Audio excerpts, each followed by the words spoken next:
melakukan hal yang sama. Jadi dia memerintah keponakannya lagi untuk bertanya tentang hadis yang udah ditanyakan tadi.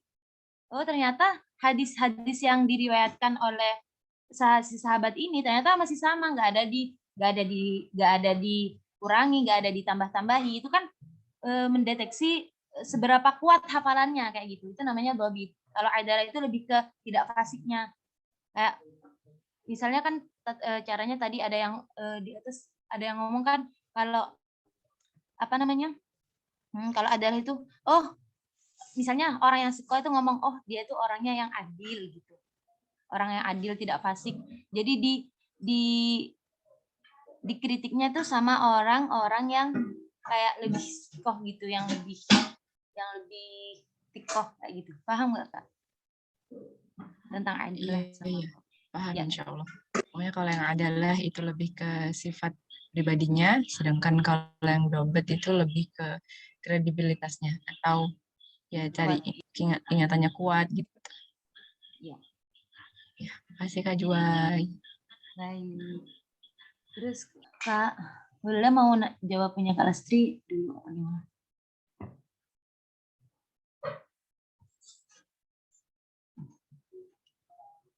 Untuk pertanyaan pertama tadi apa ya Kak? Tadi sepertinya Tikoh kayaknya, tapi nggak ketahuan sih tulisannya mana. Tapi kayaknya emang cuma tipe tulisan Tikoh. Ada yang Tikoh gitu ya Kak Nas? Tikoh. Ya maksudnya Tikoh, orang yang Tikoh. Iya, orang-orang yang Tikoh. Ya, sepertinya kayaknya cuma itu deh. Tadi di slide yang sama. Slide yang mana?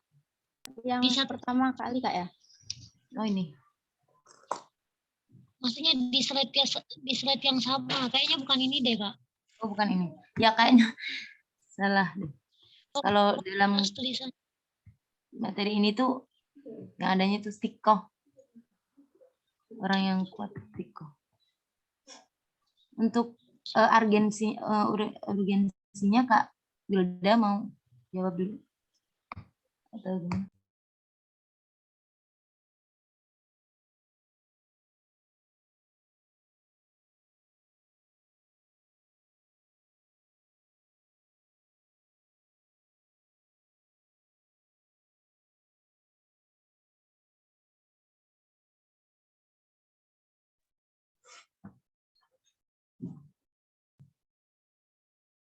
Mungkin saya coba jawab ya Kalas. Setahunya saya. Jadi kenapa penting juga nih kita belajar kayak adalah babitnya, yaitu kan kita itu sekarang lagi belajar kayak mengkritik suatu hadis kan, bagaimana sebenarnya bukan apakah hadis tersebut itu benar-benar dari Rasul atau enggak. Nah kan kriteria hadis sahih seperti yang kita tahu itu ada 5 kan ya, kayak isolus sanad, terus ada rawi kayak gitu, harus adil juga, harus dhabit juga. Nah ini salah satu stepnya gitu, biar kita tuh tahu hadis itu sahih apa enggak, hadis ini masuk ke hasan atau enggak kayak gitu. Jadi kan misalnya harus dhabit gitu kan saya tuh pernah dengar kan kalau yang dhabitnya itu kurang dikit, nah itu nanti jadinya masuk ke hadis hasan. Namun emang tuh saya pas bikin PPT ini kayak masih agak bingung terus cara untuk spesifikasinya. Kalau ditanya spesifikasi ya dikatakan dhabit itu kalau yang diriwayatkan itu seberapa banyak, ini dhabitnya itu dhabit banget. Kalau yang kurang dhabit itu misalnya hadisnya cuman berapa yang diriwayatkan apa cuman 400 kayak gitu tuh aku belum nemu jawabannya. Jadi mungkin nanti ditanyain ke Bapak ya kalau masalah tentang spesifikasi dhabit, yang dhabit banget, dhabitnya kurang dhabit atau paling dhabit, itu aku juga belum nemu. Jadi pentingnya kita belajar adalah belajar dhabit itu salah satunya untuk kita itu kayak kemarin kan kita udah belajar ittisalus sanad. Itu kan salah satu step untuk kita tahu bahwasannya suatu hadis itu sahih. Kan ada 5 kan. Itu salah satunya harus adil rawinya, harus dhabit itu. Nah, kita belajar tentang keadilan rawi, tentang kedhabitan rawi itu kayak gimana. Tentang perawinya agar kita tahu suatu hadis itu sahih apa enggak. Tapi bukan hanya dari oh ini ternyata adil nih, oh ini ternyata dhabit nih, bukan langsung menjustifikasi suatu hadis itu langsung sahih, enggak gitu juga. Jadi semuanya harus kriteria yang 5 itu sahih sanad, dhabit, terus adil, terus yang kayak nggak ada cacatnya, matannya. Nanti kita belajar matanya, ini kan kita lebih belajar ke perawinya gitu. Kalau udah tercukupi semuanya, udah masuk semuanya, baru hadis itu dikatakan hadis yang sahih. Jadi kayak kita tuh masih belajar berapa sekian persennya gitu. Gitu kalau pentingnya belajar adalah gantol. Menurut saya, mungkin Kak Wilda.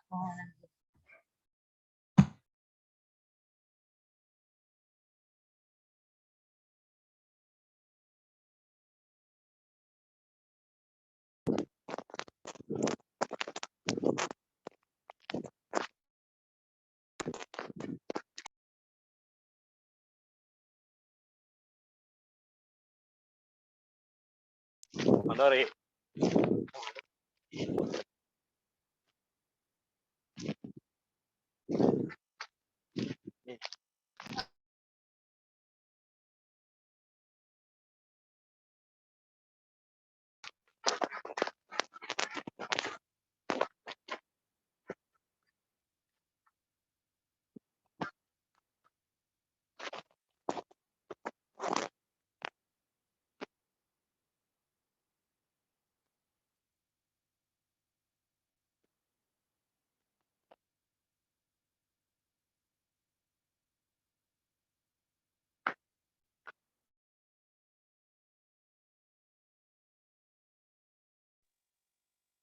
Halo, suara saya jelas gak di sana?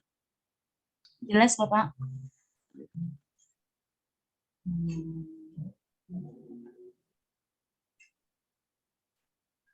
Bentar ya.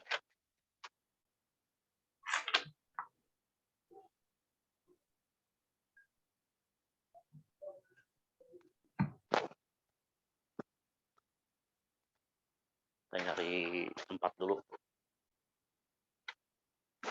Baik Bapak.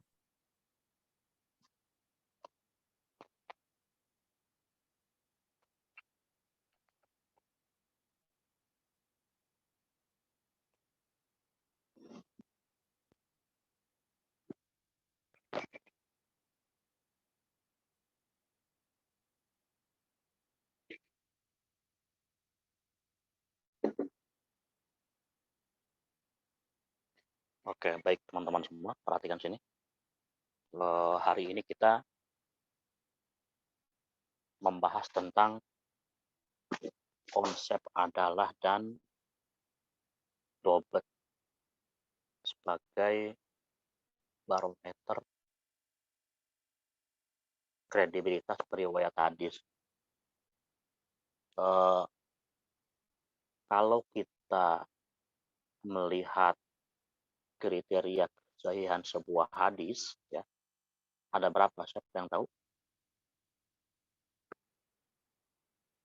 Kriteria kesahihan sebuah hadis.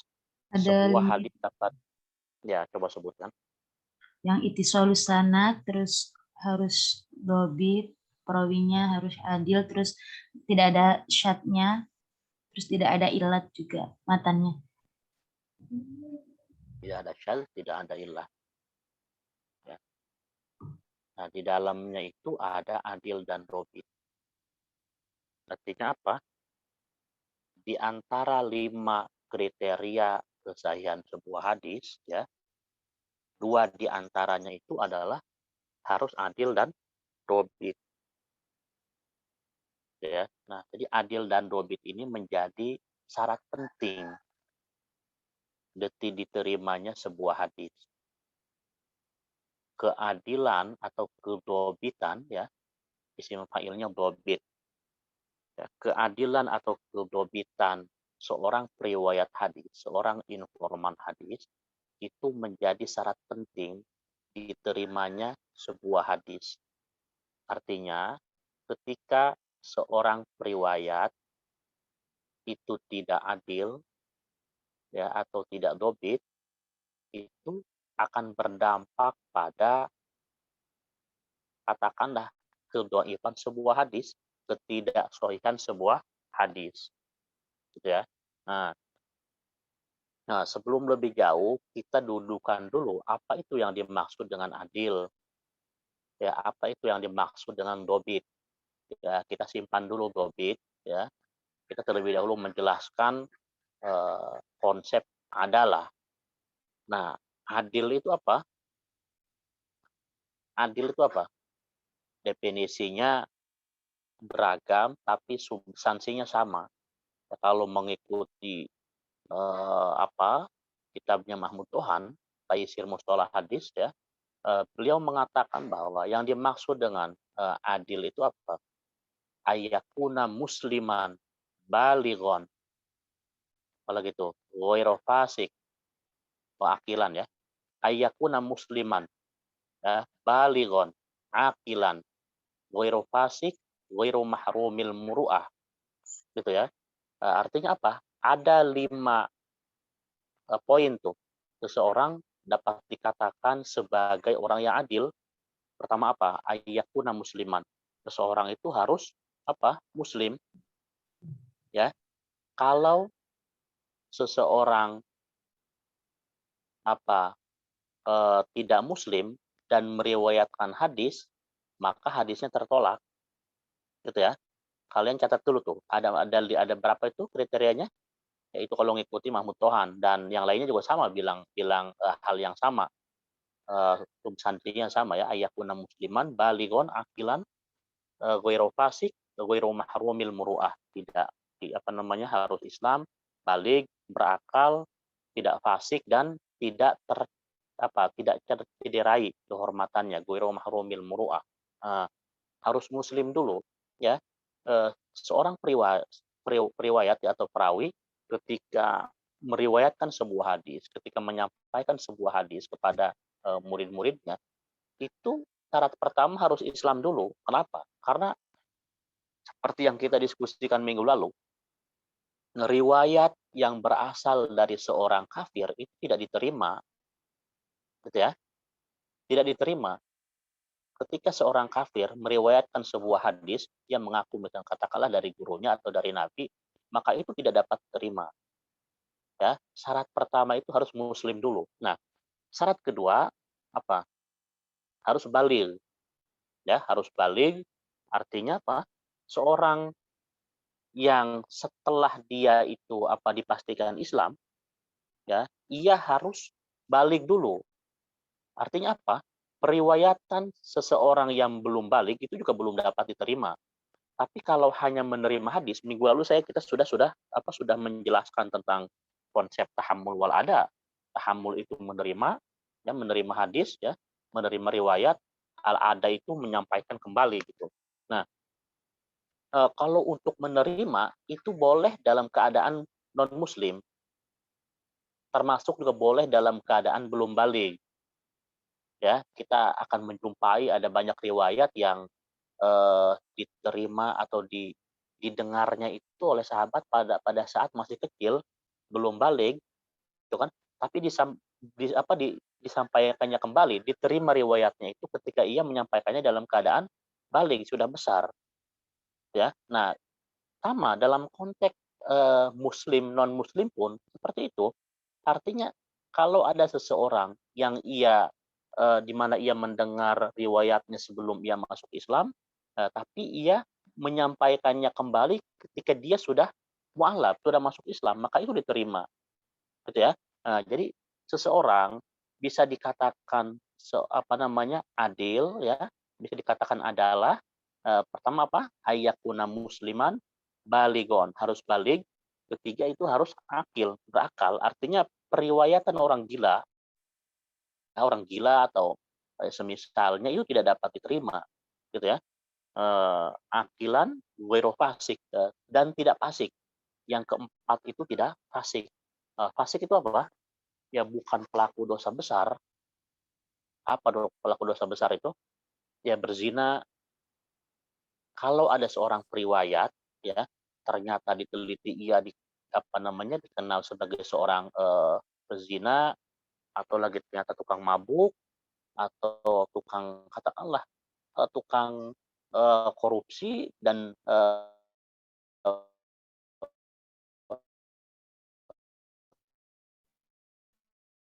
dosa-dosa besar lainnya, adalah tergolong orang-orang fasik gitu. Atau contoh lain dari fasik itu apa?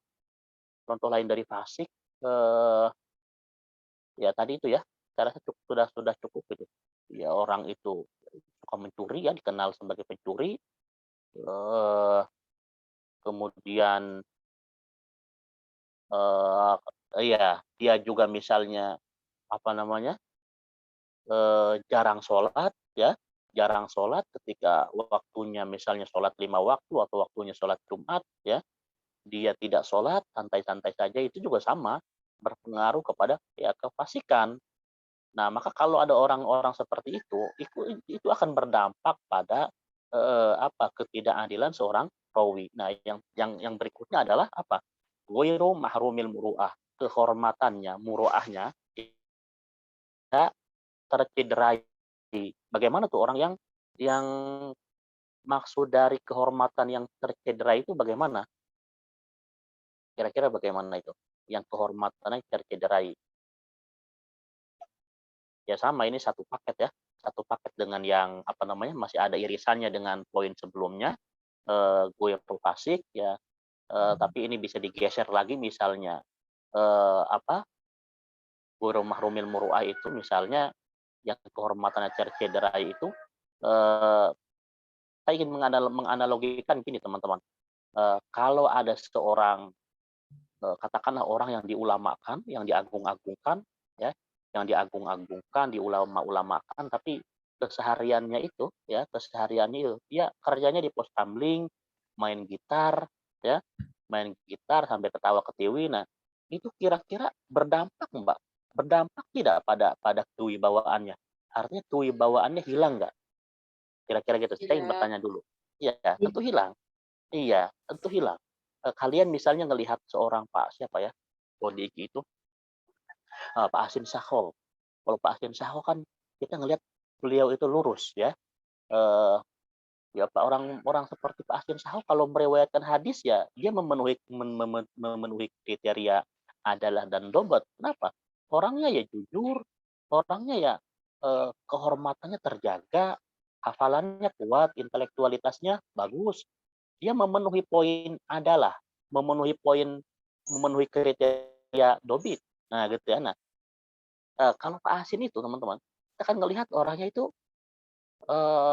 lurus, orangnya adem, nggak nggak cengenges. Nah, tapi kalian bisa membayangkan nggak? Kalian yang semula ke Pak Asin itu pandangannya itu katakanlah positif, tiba-tiba kalian di satu kesempatan ngelihat Pak Asin itu sedang di pos kamling ya, pakai celana kolor sambil main gitar ya. Kemudian nyanyi lagu goyang dompet misalnya. Nah, kalian bisa membayangkan nggak itu teman-teman? Nah, kira-kira dalam pandangan kalian kewibawaan Pak Asin itu turun nggak 90 derajat? Turun. Iya, kita nggak kebayang ya. Orang kayak Pak Asin, Pak Quraisy Shihab, itu kan orang-orang berilmu, orang-orang yang kita nilai kewibawaannya tinggi. Di satu kesempatan, ya, di satu kesempatan kalian ternyata nemu mereka itu sedang apa? Sedang ini apa namanya? Sedang main TikTokan, ya. Pak Hasim, Pak Quraisy Shihab, itu kan mereka orang-orang sikoh ya. Tiba-tiba kalian menemukan mereka main TikTokan, ya, main TikTokan sambil jingkrak-jingkrak. Nah, kira-kira itu kewibawaannya turun nggak? Tentu turun. Mereka misalkan apa namanya pakai celana pendek sambil cengenges, itu kewibawaannya turun. Nah, itulah yang dimaksud dengan ghairu mahrumil muru'ah. Jadi kalau kalian melihat kalau kalian menjumpai seseorang ya, seseorang yang ya semacam itu, yang kehormatannya itu tidak terjaga dan kalian bisa mengkiaskannya ke hal-hal lain ya. Tadi sebagai sampel saja, di mana orang yang eh, tidak terjaga kehormatannya itu seperti itu contohnya. Nah, nah orang-orang semacam itu teman-teman ya, itu tentu akan berdampak pada kedoifan sebuah hadis. Kita akan menjumpai misalnya ada seorang periwayat ya, ada seorang periwayat di mana ia eh, apa di apa dijumpa apa diketemukan ya atau eh, dijumpai sedang main musik, bukan dalam artian musik itu haram sepenuhnya. Kita bisa berbeda pendapat soal itu. Tapi saya contohkan tadi, mungkin nggak ya di satu kesempatan atau dalam arti wajar nggak di satu kesempatan seorang periwayat hadis ya kita temukan ya di jalanan ya sedang main musik ya itu tentu itu akan berdampak pada kehilangan wibawa yang bersangkutan. Nah gitu ya. Nah jadi teman-teman, seseorang dapat dikatakan adil ya, dapat dikatakan adil kalau memenuhi 5 kriteria itu. Atau misalnya hal-hal yang eh, apa? Hal yang sederhana lainnya yang bisa menunjukkan bahwa seseorang itu muruahnya sudah hilang, seorang tersebut terbukti berbohong. Gitu ya. Terbukti berbohong ya, sama contoh-contoh sederhananya berbohong. Nah, kalau ada seseorang yang dia kiai misalnya jenggotnya itu misalnya sampai pusar ya, bajunya itu baju berjubah putih, sorbannya itu melilit sekujur tubuhnya, tapi di satu kesempatan ia pernah terbukti berbohong ya, pernah terbukti berbohong atau dalam contoh yang sangat sederhana kita mungkin seringkali melihat di TV itu teman-teman di TV ya seorang kiai baru aja kalau di daerah-daerah Banten sini tahun lalu mungkin ya ada seorang kiai dia punya santri punya santriwati ya di satu kesempatan ada pengakuan dari beberapa santriwatinya itu pernah dicabuli oleh kiainya. Nah kira-kira itu berdampak nggak pada ininya pada kehilangan wibawanya pada hancurnya muruah dia tentu berdampak. Ya, itulah yang dimaksud dengan muruah, ya. Itu yang dimaksud dengan muruah semacam itu. Nah, jadi hal itulah 5 poin itulah yang paling tidak itu merupakan kriteria seseorang dapat dikatakan seorang yang adil atau adalah gitu ya. Oke, gitu. Nah, itu adalah. Nah, teman-teman, kalau adalah itu terkait dengan moralitas. Gitu ya. Terkait dengan moralitas. Kalau dobit atau kedobitan, dobet ya itu terkait dengan intelektualitas. Ya, terkait dengan intelektualitas. Nah, kalau dobet itu tadi sudah dijelaskan sebenarnya oleh pemakalah. Itu apa? Dobet itu apa tadi itu? Penjelasannya itu soal kekuatan hafalan ya intinya apa sederhananya saya ingin mencari penjelasan atau bahasa yang sederhana saja dobit itu kan apa kita mampu menangkap utuh apa yang kita dengar gitu kan ya kita bisa menangkap utuh apa yang kita dengar hafalan kita juga akurat sebagaimana yang kita terima dari guru-guru kita kemudian kita bisa menyampaikannya kembali secara utuh ya tidak ada yang tereduksi ya dan seterusnya tadi sudah dijelaskan oleh pemakalah ya ketika mengutip definisinya Ajaj Al-Khatib. Nah, jadi itu yang dia maksud dengan dobit. Nah, ketika seseorang misalnya terbukti hafalannya itu sangat lemah ya sangat lemah banyak yang kacau maka itu tidak dobit. Nah, dobit itu teman-teman terbagi menjadi dua ada dobtus sudur ya ini yang saya rasa tadi belum disinggung oleh siapa oleh pemakalah pertama dobtus sudur yang kedua apa dobtu kitab ya pertama dobit sudur ya saya pakai isim fa'il ya pertama dobit sudur ya atau dobtus sudur yang kedua adalah dobtu kitab kalau dobtus sudur itu ya tadi dia hafalannya kuat ya tidak pelupa atau tidak mukhtalid ya kalian ngerti nggak mukhtalid kalau dalam istilah ilmu mustalah hadis ada istilah mukhtalid itu tercampur hafalannya yang di belakang jadi ke depan yang ke depan jadi belakang ke tengah tercampur gitu nah itu mukhtalid ya, istilat gitu. Itu ada babnya tersendiri, ada penjelasnya tersendiri dalam ilmu mustalah hadis. Nah, artinya apa? Eh, dob Dobitus sudur itu ya, dobitus sudur itu bisa terpenuhi ketika saya katakan tadi seorang itu hafalannya kuat, tidak mudah lupa, tidak pelupa, dia bisa bisa apa ya? Ya kuat hafalannya. Kalian kan ini para penghafal Quran, tentu kalian bisa apa namanya membedakan teman-teman kalian yang apa hafalannya itu kuat ya, dia baru baru membaca 1-2 kali dan dia itu hafal dan hafalan Qur'annya itu ya kuat gitu loh. Benar-benar benar-benar terekam dengan baik, ketika ditanya itu dia nggak mudah lupa. Ada yang teman kalian yang model gitu. Nah, tapi ada juga teman kalian yang kita tahu kan dalam ayat Quran itu banyak ayat yang sama ya teman-teman, banyak ayat yang sama tapi di surat yang berbeda atau banyak ayat yang sama tapi lanjutannya agak berbeda. Nah, sehingga saya misalkan dalam Quran ada ayat bunyinya innaka lam tastati' ma'iya sobro. Itu pertama.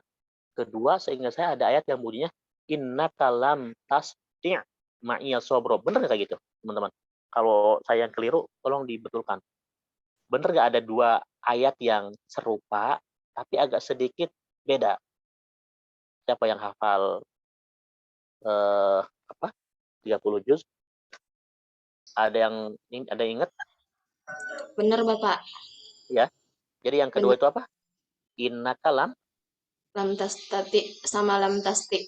Ya. ya. Iya, innaka lam tasti. Pakai to itu ya.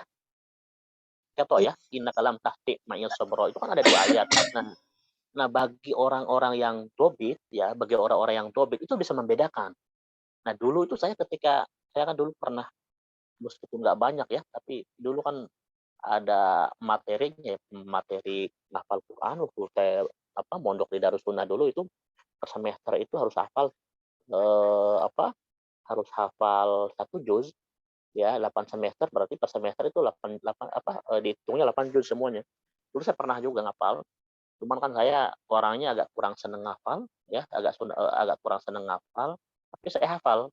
Saya paksain untuk hafal dan ketika saya nyetor ke guru tahfidz saya, ya saya waktu itu ditegur ditegur bahwa itu tuh salah, tapi saya agak-agak sedikit ngeyel gitu ya, agak-agak sedikit ngeyel, "Ih Ustaz, bukannya ini benar, ini ini bunyinya kayak gini." Nah, saya bilang, "Coba aja buka Qur'annya, oh ternyata benar." Ya, benar koreksian beliau, saya yang salah. Di situ saya mengakui kedobitan beliau sebagai seorang penghafal Quran. Nah, kalian tentu akan menjumpai di antara teman-teman kalian mana yang hafalannya itu dobit dan mana yang enggak dobit, gitu ya. Nah, bisa bisa dipahami sampai sini bisa? Paham, Semoga insya Allah. Oke, nah termasuk loh itu teman-teman contoh dari dobtus sudur. Nah, ada juga dobtu kitab. Jadi dobet itu terbagi menjadi 2 ya. Dobtus sudur, dobtu kitab. Kalau dobtu kitab, ketika seorang periwayat misalnya punya catatan-catatan dalam kitabnya, nah maka dia tahu betul ketika misalnya kitabnya tersebut ada yang mendistorsi, ada yang menambahkan sisipan dan lain sebagainya, maka ia akan tahu betul loh ini bukan, ini misalnya ini tuh tambahan dari siapa, ini sisipan dari orang lain dan sebagainya. Dia akan tahu betul tuh ya kesalahan-kesalahan dalam dalam catatannya dalam sebuah kitab. Nah, letaknya ini misalnya ketika ada yang salah ini dibetulkan. Nah, gitu. Nah, jadi ada dua dobet ya, dobtu kitab dan dobtu sudur. Nah, jadi itu teman-teman. Jadi seseorang sekali lagi saya ingatkan dapat dikatakan diterima riwayatnya ketika memenuhi diantaranya apa? Adalah turwa dan dobturwa. Dan 2 konsep ini teman-teman terangkum dalam satu istilah apa itu? Fikih. Jadi kalau kalian dengar apa? Fikih dalam ilmu hadis, misalnya ada istilah ada diskusi. Ini perawinya fikih atau enggak? Nah, berarti maksudnya apa? Fikih itu apa? Adil dan dobit. Ya, adil dan dobit. Jadi terangkum dalam satu istilah. Ya, jangan sampai gagal paham kalian ini di sini ya. Fikih itu adil dan dobit.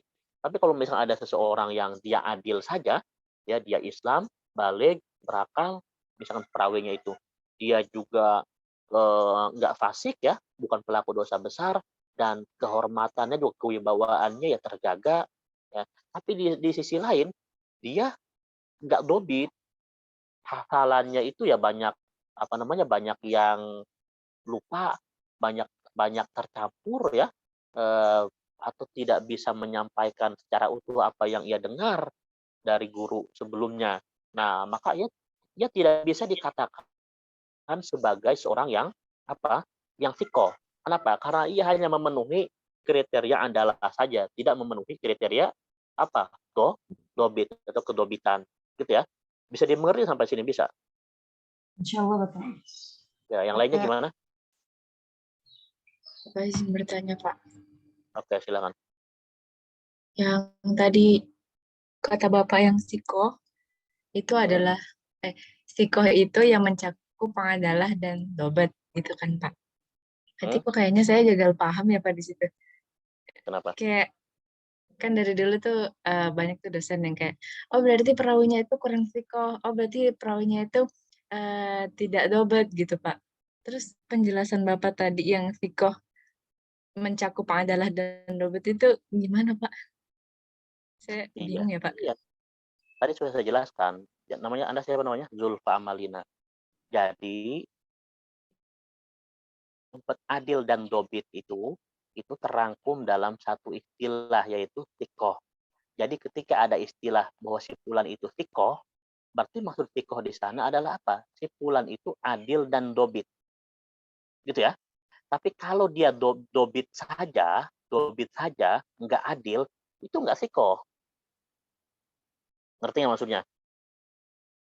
Iya, iya, iya, Hmm? iya, Pak. Ya. Iya, iya. Atau kalau nggak perlu saya tunjukin ini apa keterangan dari kitabnya itu, kalau itu jelas di kitab-kitab mustalah hadis ada banyak. Di kitab yang paling tipis itu kitab Taisir Mustalah Hadis karya Mahmud Tohan, di sana jelas itu bahwa bahasa lain dari adil dan dobit itu ya sikoh. Artinya apa? Kalian ini kan tentu banyak yang dobit ya, ada orang yang hafalannya sangat kuat, sangat kuat, hafalannya sangat kuat, dia tahu tuh letaknya ayat ini di surat ini. Pokoknya dia bisa merekam secara apa tuh, secara akurat, bisa merekam dengan baik gitu kan hafalan-hafalannya. Tapi di sisi lain ya, dia itu sholat subuhnya sering kesiangan. Nah, gitu ya. Sholat subuhnya sering kesiangan dan itu jelas disengaja. Nah, kira-kira itu bisa nggak dikatakan fikoh, teman-teman? Enggak, iya, iya, iya, Pak. Kegambar sih. Enggak. Enggak.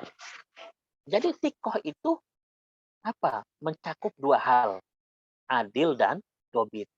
Nah, gitu ya. Gitu ya, bisa dipahami semuanya ya. Oke, itu apa namanya fikoh. Nah, selanjutnya kita ketika melakukan penelitian hadis ya, misalnya kita mau meneliti sebuah hadis, bunyinya itu apa?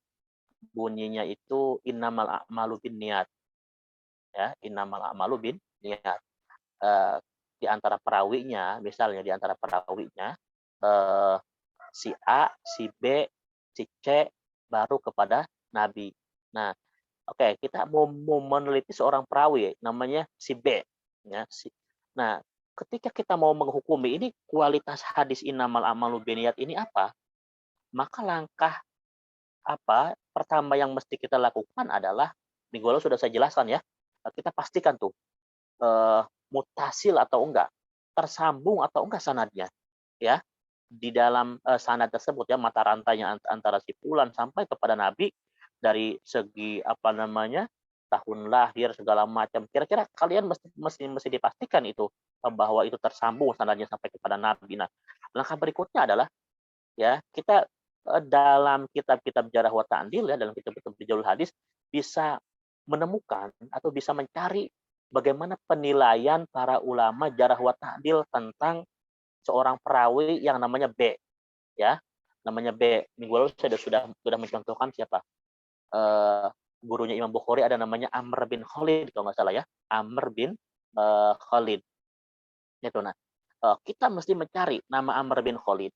Ya, dia misalnya orang mana, wafat tahun berapa, itu kaitannya dengan ini ya, dengan ittisalus sanad.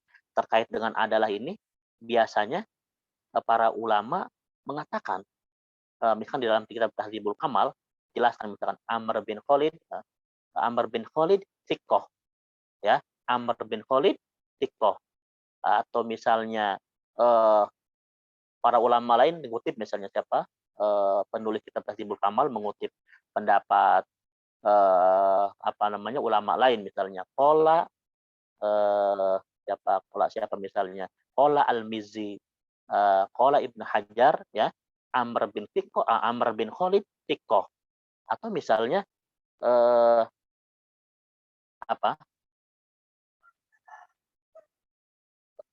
kadang thiqahnya itu diulang 2 kali. Qala Al-Mizzi atau qala Ibnu Hajar, Amr bin Khalid thiqatus thiqah. Oh, itu lebih keren. Artinya kata thiqah itu diulang 2 kali sebagai penekanan. Nah, gitu. Nah, tapi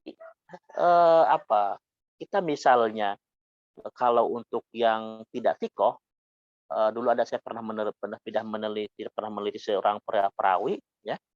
Dia itu ada bahasa gini kira-kira. Bentar ya. Oke. Fulanun thiqah atau Amr bin Khalid thiqah. Innama ikhtalato fi akhiri umrihi ba'da man taqala ila Baghdad. Kira-kira gitu ya. Penjelasannya apa maksudnya itu? Amr bin Khalid ini sebenarnya thiqah. Ya, hanya saja ia mengalami ikhtilat ketika setelah dia pindah ke Baghdad. Sebelumnya itu ia tinggal di mana misalnya? Ia tinggal di sana, di mana, di Mesir, ya. Ia tinggal di Mesir, kemudian setelah beberapa lama kemudian di akhir umurnya ia pindah ke Baghdad.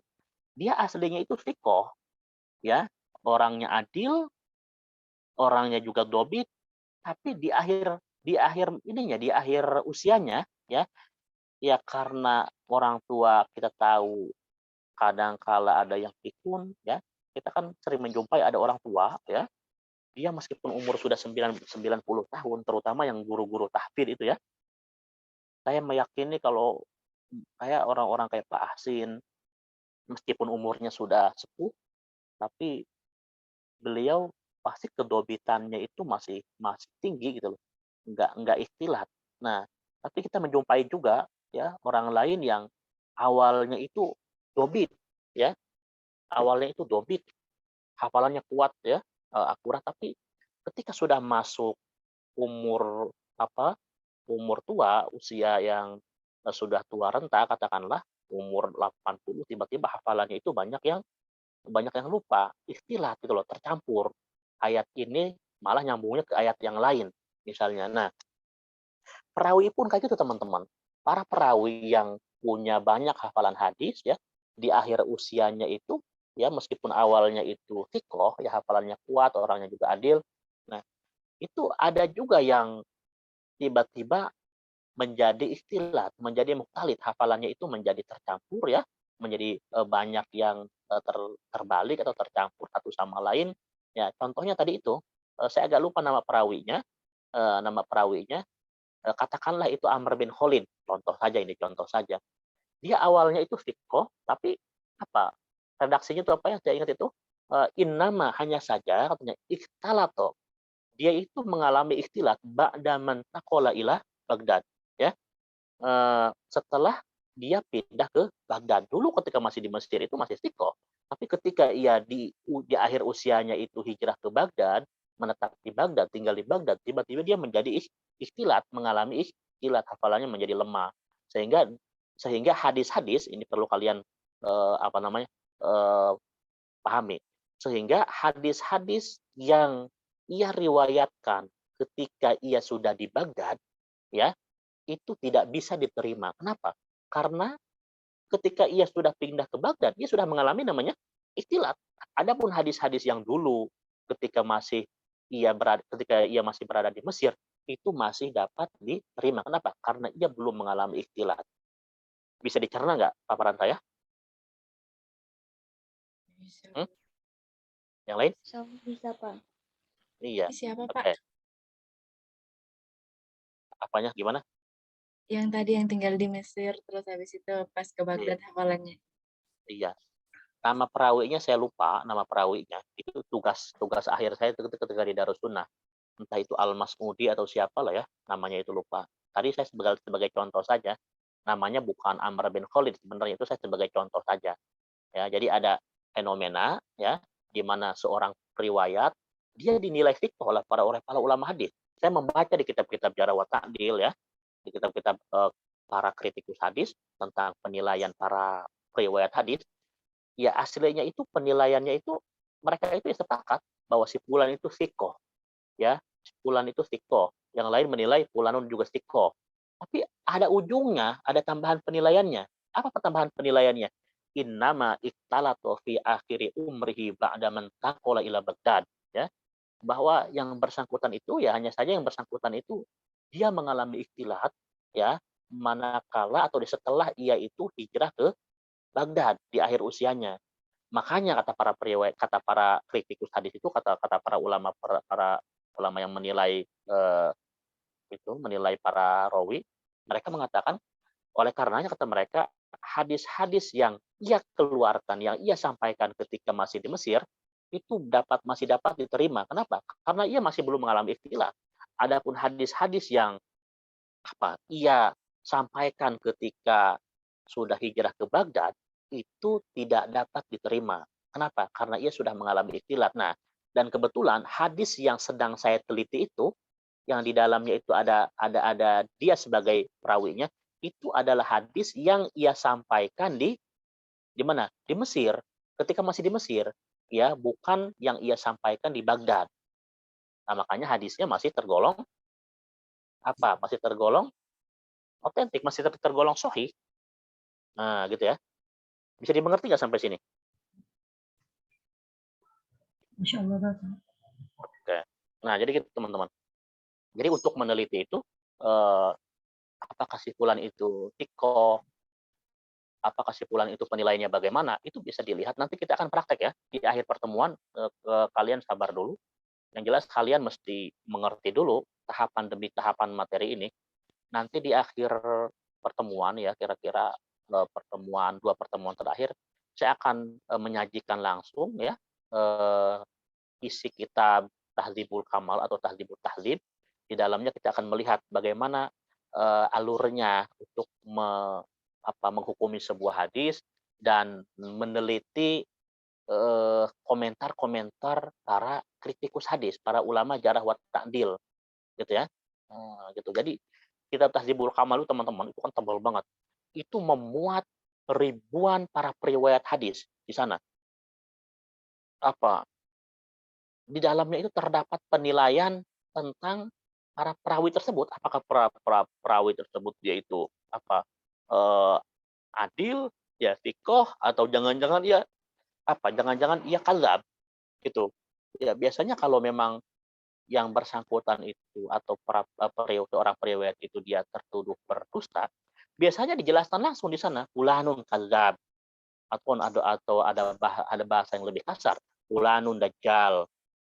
Gitu ya. Dajjal itu ungkapan yang katakanlah ya orang-orang Arab di sana kan kadang bahasanya itu bombastis itu untuk menunjukkan bahwa seorang periwayat itu bohongnya bukan main-main. Ya kalau kadzab kan masih biasa. Ini bukan nggak tanggung-tanggung ini mah dajjal. Kalau dajjal ini kan bisa dibilang wah itu mungkin kelas kakapnya ya, kelas kakap pembohong, mungkin dia suka memalsu hadis dan semisalnya ya gitu. Itu nanti akan kita baca bersama nanti. Oke. Jadi itu ya tentang konsep adalah dan dobat. Kalau lebih rincinya tadi saya rasa kalian sudah menjelaskan cukup rinci, tapi setelah saya lihat tadi isi PowerPoint-nya lebih kalian isi PowerPoint-nya cukup bagus, tapi lebih bagus yang ini nih saya lihat tuh yang kelas berikutnya, yang kelas D itu. Yang kelas D siapa yang mempresentasikan saya lupa itu. Nanti jam 11 saya masuk di kelas mereka. Itu PowerPoint-nya lebih lengkap saya lihat ya, lebih lengkap. Tapi mereka juga ada kekurangannya tidak menghadirkan tentang teori adalah tuh sahabat. Oke. Nah, berikutnya teman-teman, ada satu poin lagi yang ingin saya sampaikan, khawatirnya saya lupa. Konsep konsep adalah atau meneliti adalah turwah kestiqohan seorang periwayat itu hanya berlaku pada para periwayat selain sahabat, teman-teman. Nah, perlu kalian catat ya, perlu kalian catat ini semuanya. Nah, kalau ada sebuah hadis misalnya diriwayatkan oleh dalam satu rangkaian sanad, misalkan diriwayatkan oleh 5 orang, ya, oleh si A, si B, si C, si D, dari sahabat, katakanlah sahabatnya Ibn Umar, dari Nabi. Nah, semua periwayat, teman-teman, semua periwayat dari si A, si B, si C, sampai si D, itu harus kita teliti. Kesikohannya dan lain sebagainya. Ya, kesikohannya, ya, kemudian bersambung atau enggaknya, ya terutama dari sisi adalahnya ini ya, kesikohannya, dari sisi adalahnya. Itu kita pastikan bahwa yang bersangkutan itu adil enggak, dia fasik enggak orangnya. Jangan-jangan dia pendusta.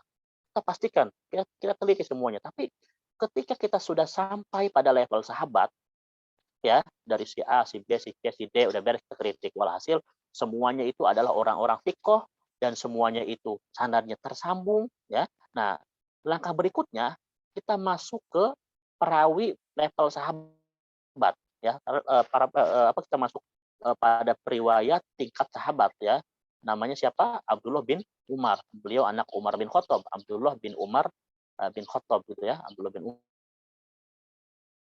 Sampai pada level sahabat, katakanlah ada rawi namanya Abdullah bin Umar, atau rawi lain namanya misalkan pada tingkat sahabat juga Abdullah bin Mas'ud, ya, Abdullah bin Mas'ud atau Abdullah bin Abbas. Nah, ketika kita sudah sampai pada level sahabat itu, maka kita tidak mesti meneliti keadilannya, ya, tidak mesti meneliti keadilannya. Ini dalam ini ya, dalam teologi Sunni atau dalam katakanlah dalam konsep pentasihan hadis ala Sunni, katakanlah gitu, ala Ahlus Sunnah. Artinya apa? Meneliti tentang konsep adalah itu cukup atau hanya pada para periwayat selain sahabat. Adapun ketika sudah sampai pada rawi level sahabat, kita tidak mesti meneliti. Kenapa? Karena dalam ilmu hadis ada teori yang bunyinya apa? Siapa yang tahu? As-sahabatu kulluhum udul. Bahwa para sahabat itu semuanya adalah orang-orang yang adil. Tadi ayatnya sudah disinggung oleh pemakalah ya. Hadisnya sudah disinggung tadi ya. Nah, jadi para sahabat itu dalam konsep pentahsihan hadis ulama-ulama Sunni ya, itu tidak mesti dikritik karena mereka dianggap orang-orang yang adil. As-sahabatu kulluhum udul. Itu ini apa kaidahnya ya? Kalian mesti catat itu. As-sahabatu kulluhum udul. Para sahabat itu ya semuanya adalah orang-orang yang udul, orang-orang yang adil. Sehingga apa? Mereka tidak mesti dikritik, tidak mesti diteliti apakah misalnya yang bersangkutan itu kredibel atau enggak, ya, dan seterusnya. Tidak mesti, ya. Ketika nyampe kepada level sahabat, kita nggak mesti meneliti kepribadian mereka karena mereka sudah dianggap sebagai orang-orang yang udul. Itu dalam konsep atau rumusan pentasihan hadis ala ulama Sunni. Tapi kalau dalam kalau dalam tradisi Syiah ya, sahabat juga tetap saja harus dikritik, bukan hanya Syiah, bahkan Mu'tazilah, atau bukan lagi Mu'tazilah, dalam tradisi Sunni ya, para sarjana belakangan ya, mereka keberatan dengan teori adalatus sahabah. Bagi mereka, para sahabat juga sama seperti kita. Ada kalanya yang mereka itu berbuat maksiat juga, ya, sehingga tentu saja itu akan berdampak pada kualitas hadisnya. Kira-kira gitu teman-teman ya. Ini saya hanya memberikan gambaran umum.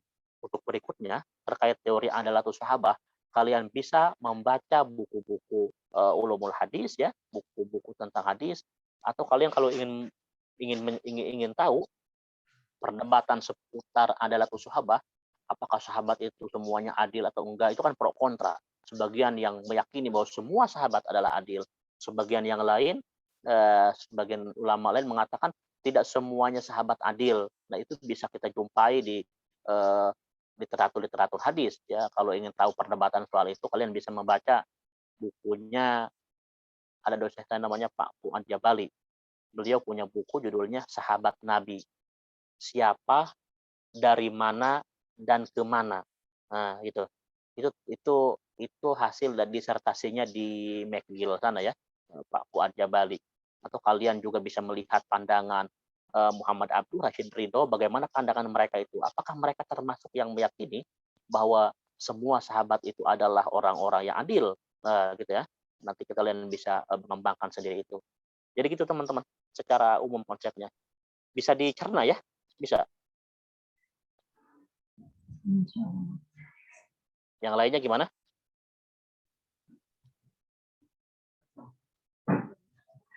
Bapak mau Yang nanya, lainnya? Ya, silakan. berarti untuk yang tadi pertanyaan saya itu Pak, berarti untuk mengatakan orang itu dobit kan, kalau nggak salah tuh saya pernah dengar penjelasan Bapak, kalau semua kriterianya udah tercukupi nih Pak, yang 5 itu Pak, tapi ternyata si rawi ini kurang dobit dikit, nah itu nanti masuknya ke hadis hasan gitu Pak. Nah bingung ya Bapak, jadi spesifikasi dobit, oh ini paling dobit, misalnya itu harus berapa riwayat hadisnya yang benar semua, atau harus berapa gitu Pak, kurang dobitnya ini kurang, kayak gitu tuh gimana Pak spesifikasi? Oke. Teman-teman semua, awalnya hadis itu, jadi gini dulu logikanya. Hadis itu kalau sudah diriwayatkan oleh banyak orang secara mutawatir, maka itu tidak ada lagi penilaian misalkan sahih atau dhaif. Ya. Mutawatir itu sudah pasti diterima. Misalnya sebuah hadis pada setiap fase, pada setiap kalau dalam istilah hadis tobakot itu generasi ya atau fase. Dalam setiap fase itu diriwayatkan oleh banyak orang. Pada masa Nabi, para sahabat meriwayatkan sekitar 20 atau 30. Pada masa berikutnya, pada masa tabi'in ya, diriwayatkan oleh 10 atau 15 orang. Pada masa berikutnya pun sama. Selalu diriwayatkan oleh banyak orang, ya puluhan kayak gitu. Maka itu dikategorikan sebagai hadis mutawatir, teman-teman. Dan itu nggak mesti diteliti. Kalian jangan salah kaprah ya. Hadis mutawatir kok diteliti lagi? Nggak mesti. Hadis mutawatir itu hadis yang di setiap fasenya, di setiap tobakotnya diriwayatkan oleh banyak orang. Dan itu nggak mesti diteliti. Itu sudah pasti diterima itu. Hadis mutawatir. Ada sebuah kitab yang secara khusus membahas atau memuat hadis-hadis mutawatir. Namanya Nazmul Mutanatsirah fil Ahadits Mutawatirah. Mudah-mudahan nggak salah judulnya ya. Kadang saya judul-judul kitab itu banyak yang lupa juga ya. Nazmul Mutanatsirah fil Ahadits Mutawatirah. Itu hadis yang kitab yang membahas hadis-hadis mutawatir. Nah, ini teman-teman, adapun hadis-hadis yang tidak mutawatir, lawan mutawatir apa? Ahad ya. Adapun untuk konteks hadis ahad itu hadis yang di setiap fasenya ada kalanya diriwayatkan oleh hanya segelintir orang. Misalnya pada masa sahabat, pada masa Nabi diriwayatkan oleh banyak orang, 10 orang. Pada masa tabi'in ya diriwayatkan oleh 5 orang. Pada masa berikutnya hanya diriwayatkan oleh 2 atau 1 orang. Nah, itu yang dimaksud dengan hadis ahad. Hadis yang diriwayatkan oleh segelintir orang. Nah, inilah yang menjadi objek para peneliti ilmu hadis. Artinya apa? Yang diteliti kesahihannya itu adalah atau hanyalah hadis-hadis yang ahad itu. Jadi objek para peneliti hadis ya itu terpusat pada hadis-hadis ahad. Hadis-hadis yang hanya direwayatkan oleh segelintir orang, bahkan hanya 1 orang pada satu masa. Sehingga ini yang perlu dipastikan. Ya, dipastikan dia tersambung atau enggak, dia kualitasnya tinggi atau enggak. Nah, dari hadis ahad ini teman-teman ya bukan terbagi lagi. Nah, hadis ahad ini ketika hendak diteliti secara kualitas, maka awalnya terbagi menjadi dua. Hadis ahad ketika hendak kita teliti, ya, tentu ketika kita teliti dan kemudian terbukti para periwayatnya itu ada periwayat-periwayat yang thiqah, sanadnya tersambung dan seterusnya memenuhi kriteria kesayaan hadis katakanlah, maka hadisnya itu dihukumi sebagai hadis sahih, ya. Hadis ahad yang memenuhi kriteria kesayaan hadis yang 5 tadi itu ittisalus sanad, adalah turwah, turwah, apalagi kesayaan hadis ya tadi itu ittisalus sanad adalah turwah, turwah, ghairu fasik, ghairu mahrumil muru'ah, ya. Itu terpenuhi, kemudian dobirnya terpenuhi, ya, syarat-syarat kesahihan hadis atau yang 5 ya itu, kemudian syarat-syarat lainnya juga terpenuhi, maka hadis ahad tadi itu layak disebut sebagai hadis sahih. Tapi lawan dari hadis sahih, ya, ketika misalnya yang 5 poin itu tidak terpenuhi, teman-teman, ya, itu solusannya dan yang lainnya itu, maka apa? Hadisnya itu tidak dapat dikatakan hadis sahih. Katakanlah misalnya yang seharusnya periwayatnya itu dia dobit, hafalannya kuat, ya, ya, tapi ternyata terbukti hafalannya sangat lemah.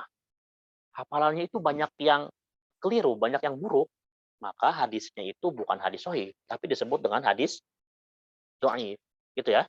Nah, awalnya itu pembagian hadis berdasarkan kualitas itu hanya 2, teman-teman, hadis sahih dan hadis dhaif. Tapi belakangan, ya, ulama seperti Imam At-Tirmidzi, ya, Imam At-Tirmidzi, beliau memunculkan istilah baru ya untuk menengahi antara antara sahih dan dhaif. Nah, yaitu istilah hasan. Gitu ya. Istilah hasan. Ada yang mengatakan bahwa istilah hasan ini aslinya bukan dari Imam Tirmidzi asli, bukan. Imam At-Tirmidzi itu hanya mempopulerkan saja. Ada yang mengatakan bahwa aslinya itu dari Ibn al-Madini, ya, Ibn al-Madini itu yang mencetuskan istilah hadis hasan, tapi dipopulerkan oleh Imam At-Tirmidzi. Oke, nah, jadi kita katakan tadi awalnya pembagian hadis berdasarkan kualitas itu hanya 2, ya. Pertama sahih, ya, ketika tidak memenuhi syarat-syarat sahih yang 5 tadi itu, maka ia jatuhnya hadis apa, teman-teman? Dhaif, gitu ya. Dhaif. Nah, tapi di antara sahih dan dhaif di sini, ya, ada istilah baru yang dipopulerkan oleh Imam At-Tirmidzi, namanya istilah hasan. Hasan itu, teman-teman, ya, ini yang jadi pertanyaan siapa tadi itu namanya? Juwairiyah masalah, ya. Ya. Nah, hasan itu, teman-teman, pada dasarnya hadis hasan dan hadis sahih itu sama. Pada dasarnya, ya. Pada dasarnya hasan dan sahih itu sama, kriterianya sama. Hanya saja untuk konteks hadis hasan ini ada perbedaannya nih. Hadis hasan itu para perawinya itu qalla dhabtuhu atau nuksonu dobat. Kurang apa? Kurang dobit. Ada kalanya dia keliru dalam meriwayatkan hadis. Artinya apa? Kekuatan atau kedobitan periwayatnya itu tidak sekuat para periwayat yang ada dalam hadis sahih. Contoh sederhananya, siapa di sini? Zulfa Amalina tadi, ya, yang nanya itu, ya. Zulfa Amalina ini hafalannya sangat kuat. Dia tiap kali diuji, ya, oleh para guru tahfidz, Pak Asin dan yang lainnya, dia selalu bisa menjawab ayat berapapun itu, bisa menyambungkannya secara akurat, tidak pernah ikhtilat, gitu ya. Tapi ada temannya yang lain, namanya Juwairiyah, ya, Juwairiyah. Dia ini juga dobit juga, tapi tidak sedobit Zulfa Amalina. Dia ada kalanya itu ada kalanya itu, ya, kurang kedobitannya itu, ada kalanya keliru, gitu loh, ya. Adanya, tapi nggak parah juga, gitu loh, nggak parah. Yang parah itu misalnya ada namanya Wildatul Ainiyah. Dia kalau dites tahfidz itu banyak banget yang salah, ya. Ya banyak banget yang salah. Ayat yang satu di surat Al-Baqarah karena mirip tiba-tiba nyambungnya ke surat Al-Hajj gitu kan, dan semisalnya. Itu saking buruknya hafalan misalnya siapa Wilda ya. Nah, maka kalau Wilda ini yang hafalannya sangat buruk ini, kedobitannya sangat kurang, itu ketika meriwayatkan hadis masuknya hadis dhaif. Kalau siapa tadi itu Zulfa yang hafalannya sangat kuat itu sangat dobit, kalau meriwayatkan hadis, hadisnya menjadi hadis sahih. Tapi kalau Juwairiyah yang hafala yang kedobitannya itu kadang agak-agak kurang ya, agak-agak kurang. Nah, itu masuknya hadis hasan. Gitu ya. Itu pemilahannya teman-teman. Jadi apa namanya? Titik perbedaan hasan dan sahih itu sama saja sebenarnya. Titik perbedaannya terdapat pada kedobitan. Kalau sahih itu kedobitannya itu full ya, bahasa hadis itu apa? Tamat dobat, kedobitannya itu tam, sempurna. Tapi kalau misalnya hasan, kedobitannya itu ya kolak dobat ya, kedobitannya itu ya agak-agak kurang gitu loh. Nah, perlu kalian ketahui ya tadi menjawab pertanyaan siapa juara yang berikutnya. Lalu bagaimana persentase hadisnya? Tentu kan yang bersangkutan meriwayatkan banyak hadis. Lalu yang hasan itu nanti yang mana? Nah, perlu kalian ketahui bahwa dalam konteks ilmu hadis, ya, dalam konteks ilmu hadis itu standarnya itu adalah generalisasi, pukul rata. Ketika siapa? Ketika Juwairiyah misalnya, ada seorang periwayat nama Juwairiyah, itu terbukti atau dinilai oleh para ulama dia itu kolak dobat, bahwa kedobitannya itu kurang, maka hadis-hadis yang ia riwayatkan semuanya akan dinilai sebagai hasan. Ya, Juwairiyah misalnya semuanya terpenuhi. Dia terbukti orang yang adil, muslim, baligh, ya, pokoknya orangnya adil.